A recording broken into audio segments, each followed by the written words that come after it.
What's up, guys? It's your boy Jamaica here, coming at you with another tournament recap for Season 7, Week 10.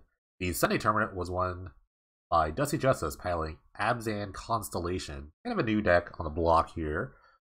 Pretty interesting deck, sort of like a black-green deck, splash a little bit of white for just like one card in the main, couple on the side.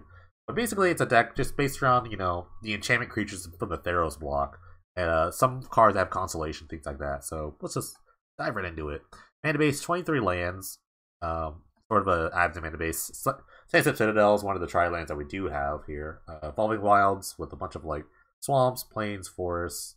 A lot of swamps actually, a ton of swamps. And Tranquil Garden here, which is really interesting. You only really have like one white card here in like Hopeful Eidolon. I'm not sure why you actually like need this card. I think you want actually a ton more forests, so I guess like the point of it is that you have like things like Hermit Druid in your deck, sort of a value creature, not really like anything crazy. So you want like some number of non-basics, the basics, but I don't know. I feel like you want like some number of forests that like come to play. I'm on tap. I guess you have 5 for green sources. That didn't seem that bad. It's just an interesting card. It's an interesting inclusion for like only just one white. It's probably just for Hermit Druid. Now that I think about it, and then just a couple of Vivid Marshes down here. So how many? Yeah, there's like 9. So you have 9 basics to the rest are non-basics. So it's a decent ratio for Hermit Druid to like kind of get some stuff in there. Dead weight, you want removal and enchantments all at once. So this is both. It's pretty great. Hopeful Eidolon, kind of a decent like early blocker, or later you kind of just give one of your bigger creatures lifelink. The bestow mechanic's really cool. You kind of just like pile it up on a creature, and if the creature dies, all the bestow things split off and become just creatures of their own. So it's a really hard, resilient way to like kind of make your creatures kind of beefy while like still like maintaining a board presence. Beautiful Eidolon, Death Touch guy, also a really good blocker in the early on. Kind of helps that like you put other cards in the graveyard for other cards to talk about later. Brain Maggot, it's kind of like it's a worse Mesmeric Fiend, but it's better in this set because it's an enchantment creature, which enchantments do matter at some point. And we do have Mesmeric Fiend too. That guy we can't forget about it. Mesmeric Fiend. Hermit Druid, like I said, this is not really like an all-in Hermit Druid deck, but you do want to fill your card graveyard with creatures. Or cards like this card, like Strength of the Fallen, which every time an enchantment comes into play, it pumps up one of your other creatures based on the number of creatures in your graveyard. So that's a really just like it can really like make really huge creatures out of nowhere. It's really funny, especially all the cheap enchantments like between Eidolons and here and the Brain Maggots. You have a lot of really cheap enchantments.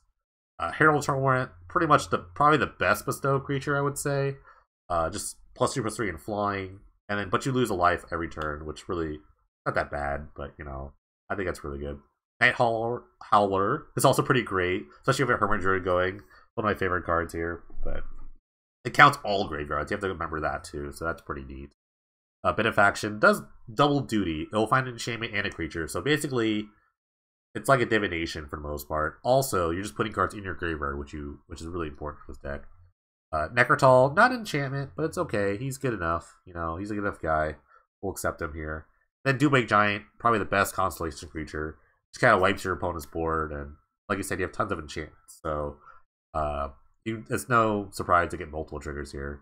Sideboard's kind of interesting here. Auramancer, just for the grindier decks. You can get back. It's basically like a Gravedigger for the most part. It's a cheaper Gravedigger, in fact.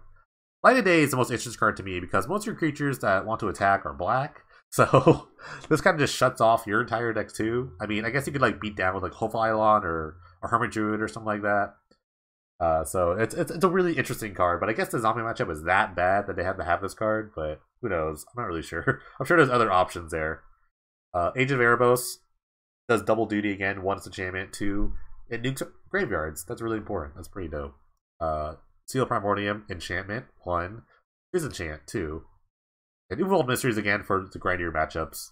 You just kind of want to like make more creatures, draw more cards when your creatures die. So it's pretty neat. This is a pretty neat deck, Not gonna lie, the enchantment theme is really they made a really lot of fun enchantment creatures in Theros block. So it's kind of fun to see it put it all together with a couple other things from other format or blocks, whatever. Anyways, you want to check out the other deck lists for this tournament, check the description below. There's a link. Thanks guys for watching. See you next time.